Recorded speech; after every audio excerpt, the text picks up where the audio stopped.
विश्वस्तांना विनंती आहे की त्यांनी कृपया व्यासपीठावर येऊन स्थानापन्न व्हायचं आहे.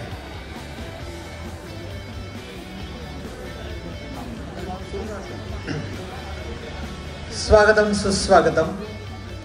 नवचैतन्य हास्य परिवार पुणे या संस्थेच्या वर्धापन दिनाच्या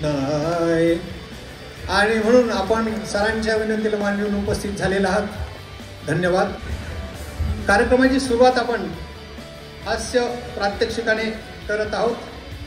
आपले आदरणीय ऋषितुल्य व्यक्तिमत्व असलेले श्री विठ्ठल काटे सर, त्यांच्या सुविद्य सुसंस्कृत सहधर्मचारिणी आदरणीय सुमनताई काटे. असं म्हटलं जातं की behind every successful man there is a woman. प्रत्येक यशस्वी पुरुषामागे एक स्त्री असते आणि काटे सरांच्या सुयशामध्ये निश्चितच सुमनताईंचा ना हास्य महर्षी सन्माननीय विठ्ठल काटे सर आणि विश्वस्तांनी दिलेल्या निमंत्रणाला मान देऊन आपण सर्वजण या ठिकाणी आवर्जून उपस्थित झालेला आहात. आपल्या सर्वांचं पुनश्च एक वार हार्दिक स्वागत करतो. धन्यवाद.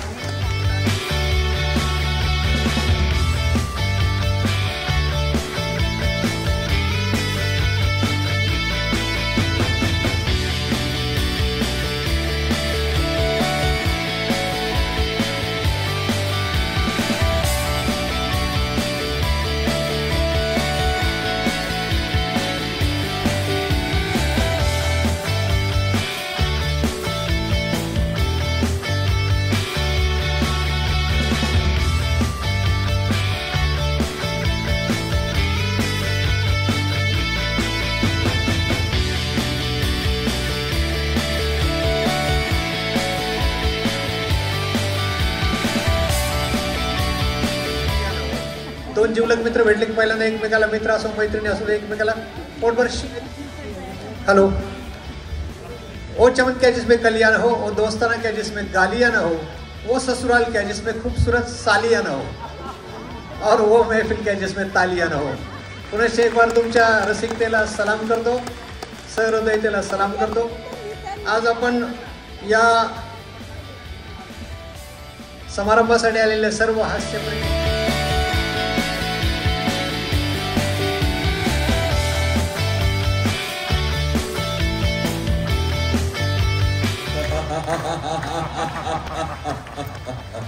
पुढच्या सुरुवात होण्याच्या पूर्वी सगळ्यांना माहिती असावं, कारण अनेक लोक सुमनताई काटे उपाध्यक्ष, विजयराव भोसले उपाध्यक्ष पुढे या, विजयराव भोसले उपाध्यक्ष, सचिव पोपटलाल शिंगवी, ॲडव्होकेट राऊत सर हे आपले खजिनदार आहेत.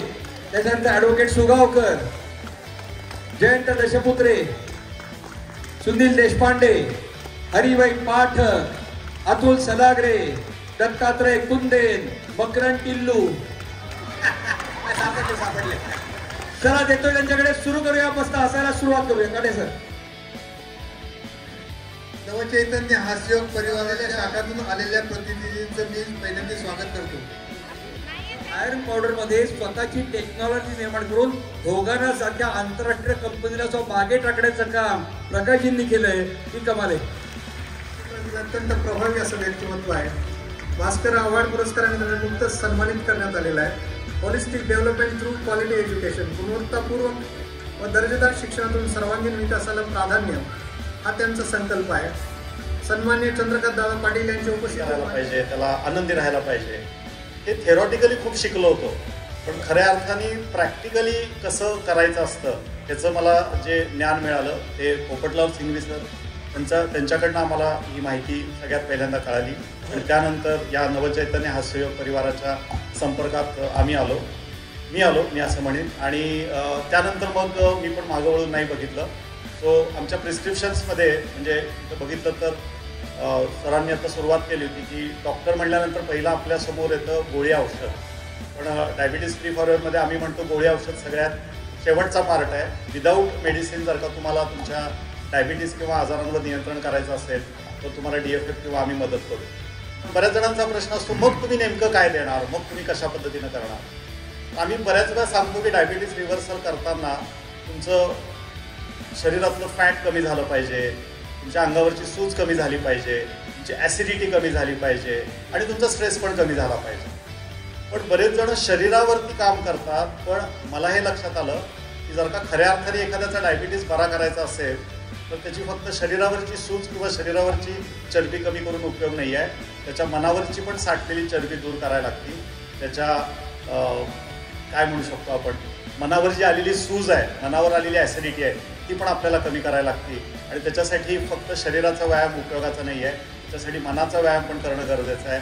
आणि हास्ययोग हा सगळ्यात उत्तम व्यायाम आहे की जो फक्त तुम्हाला शुगर तुमची कंट्रोलमध्ये आणत नाही, असं कुठलाही लाईफस्टाईल रिलेटेड डिसऑर्डर आहे तो तुमचा वेगाने कंट्रोलमध्ये आणण्यामध्ये, की ज्याच्यासाठी कुठलेही पैसे मोजावे लागत नाहीत, ज्याच्यासाठी कुठल्याही यातना सहन कराव्या लागत नाहीत, खूप जास्त श्रम पण करावे लागत नाहीत. आणि आमच्या प्रत्येक जे आमची बॅच दर महिन्याला साधारण 550 ते 600 लोक ऑल ओव्हर इंडियातून डायबिटीस फ्री फॉरएव्हरला मधुमेहमुक्त होण्यासाठी जॉईन होतात.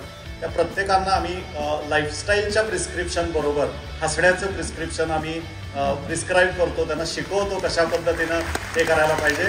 आणि कसं आहे की तुम्ही जर का जुन्या काळी बघितलं तर कुठल्याही दुर्धर आजार जेव्हा असायचा त्यावेळी जुन्या काळी हॉस्पिटल्स नसायची. एखादा वैद्य किंवा एखादा डॉक्टर त्या रुग्णाच्या घरी जायचा आणि घरी गेल्यानंतर तो सगळं औषध वगैरे द्यायचा, हे करायचा, आणि बाहेर आल्यानंतर तो त्यांच्या नातेवाईकांना म्हणायचा की मैंने उसको दवा तो दिया है, मैंने उसको दवा तो दिया है, लेकिन इसको अच्छी लाइफस्टाइल के लिए या फिर जल्दी से ठीक होने के लिए दवा के साथ किसकी जरूरत होती है? थोड़ा जोर से बोलो. दुआ. सबको पता है दवा के साथ किसकी जरूरत होती है? दुआ की जरूरत होती है. और ये दुआएं बाजार में नाही मिळती. मला वाटते की आपण पंढरपूरची वारी करतो, आपण बऱ्याचसारख्या ठिकाणी हे करतो, पण हसण्याची वारी जर का तुम्ही चुकवली असेल आणि तुमच्या दिवसाची सुरुवात तुम्ही या विठ्ठलरूपी हास्ययोगाने करत नसाल तर तुम्ही कितीही वाऱ्या केल्यात, तुम्ही कितीही केलं, मला नाही वाटत की आपण फार काही साध्य केलंय. सो माझं असं म्हणणं नाही, तुम्ही चारधाम करा, तुम्ही पंढरपूरची वारी करा, पण जर का हसण्याचा योग जर का तुम्ही चुकवला असेल तर या आयुष्यातलं एक फार मोठं पुण्यकर्म तुम्ही मागं ठेवलं असं मला वाटतं. डायबिटीस फ्री फॉरएव्हरमध्ये काम करत असताना मी कायम म्हणतो की जेव्हा तुम्ही आजारमुक्त होता, जेव्हा तुम्ही तुमच्या शरीराची काळजी घेता, तर चांगलं शरीर, आपण जेव्हा जन्माला आलेलो असतो. निघालो कार्यक्रमात एक जण उठले आणि मला बाहेरून भेटले, सर नमस्कार. म्हणले नमस्कार. ते म्हणले सर गेले अनेक वर्ष मला काही आजार होता, ट्रीटमेंट चालू होती, डॉक्टर म्हणले तुमचा आजार बरा होणार नाही, या आजाराच्या बरोबर तुम्हाला जगायला पाहिजे. पण मी या हास्यकरला आलो आणि माझा सगळा आजार पळून गेला. आज मी टणटणीत आहे. गणेश शिंदे सर इथे आलेले आहेत. धन्यवाद सर, खूप चांगलं काम करतात तुम्ही, आमच्या बरोबर आहात. धन्यवाद, थँक्यू व्हेरी मच.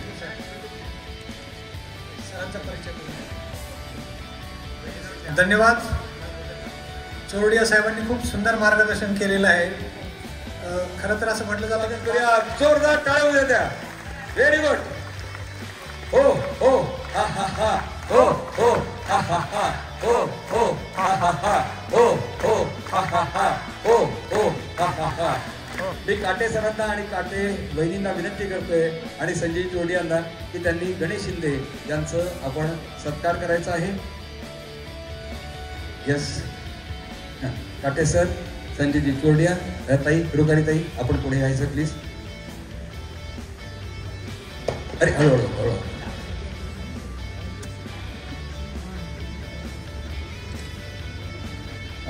या येत आहेत का? बरं, जोरात टाळ्या होऊ द्या दोस्तो. यूट्यूबवरती ज्यांचं व्यक्तिमत्व अनेकांनी ऐकलेले, पाहिलेले, असा वक्ता आज आपल्या समोर आलेला आहे.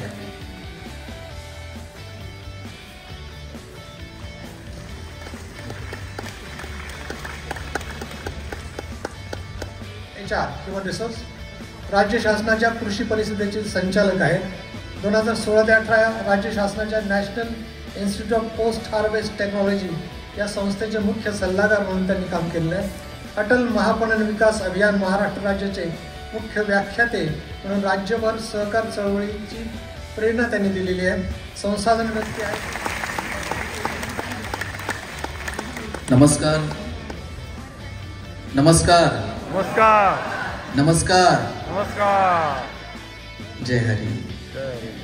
नवचैतन्य हास्ययोग परिवार आणि आज वर्धापन दिन.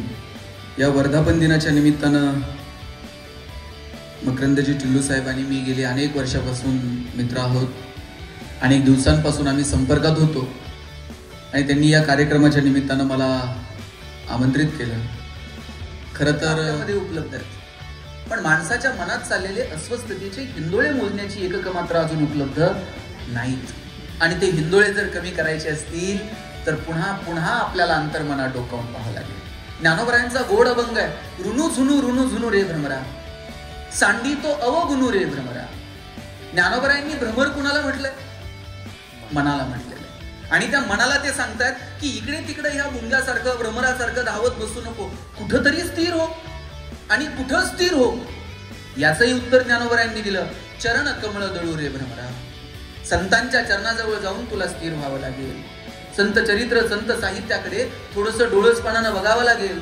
आपल्या आपल्या जगण्याचे संदर्भ, आपल्या जगण्याचे हेतू याच्यामध्ये स्पष्टता यावी असं जर वाटत असेल तर डोळे एक गाडी एक घर याच्यापेक्षा आमच्यावर जबाबदाऱ्या तर काय. ही नवीन नवीन बघा, त्याला तिथं बघण्यात इंटरेस्ट नाहीये. आपण कुठे आहोत हे जगानं बघितलं पाहिजे.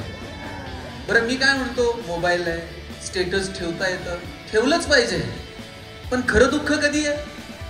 ज्याच्यासाठी स्टेटस ठेवलं त्यानं जर बघितलं नाही ना, एवढं दुःख होतंय. असं वाटतंय ट्रिपचे सगळे पैसे वायाला गेले.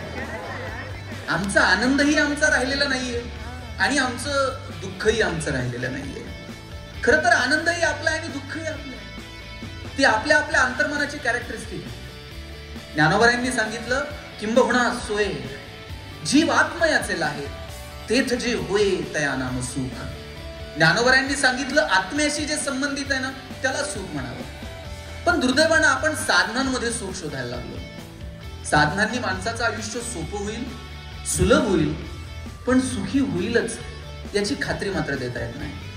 साधनांनी जर माणसाचं आयुष्य सुखी झालं असतं, जगातली सगळी श्रीमंत राष्ट्र सुखी असती. त्यांची एक कविता ऐकण्यात आली. त्यांनी भावाभावांमधल्या वाटण्यांवरती ती कविता लिहिली होती. ठराविक वयानंतर भावाभावांच्या वाटण्या ह्या क्रमप्राप्त आहेत, त्या होणारच आहेत. 2 भावांमध्ये वाटण्या झाल्या त्यांच्या प्रॉपर्टीच्या. तेव्हा थोरला भाऊ उठला आणि म्हटला, मी मोठा आहे, मी सांगल तशाच वाटण्या होतील. धाकटा म्हटला, ठीक आहे दादा तू सांग. थोरला भाऊ असा अंगणात जाऊन उभा राहिला आणि म्हटला, हा 6 खणाचा जुना वाडा तुझा आणि त्याच्या शेजारचं 3 खणाचं नवं घर माझं. 6 खणाचा जुना वाडा तुझा, त्याच्या शेजारचं 3 खणाचं नवं घर माझं. मी कामाला जातो, मोटरसायकल माझी, तू शेती करतो, बैलगाडी बैलजोडी तुझी.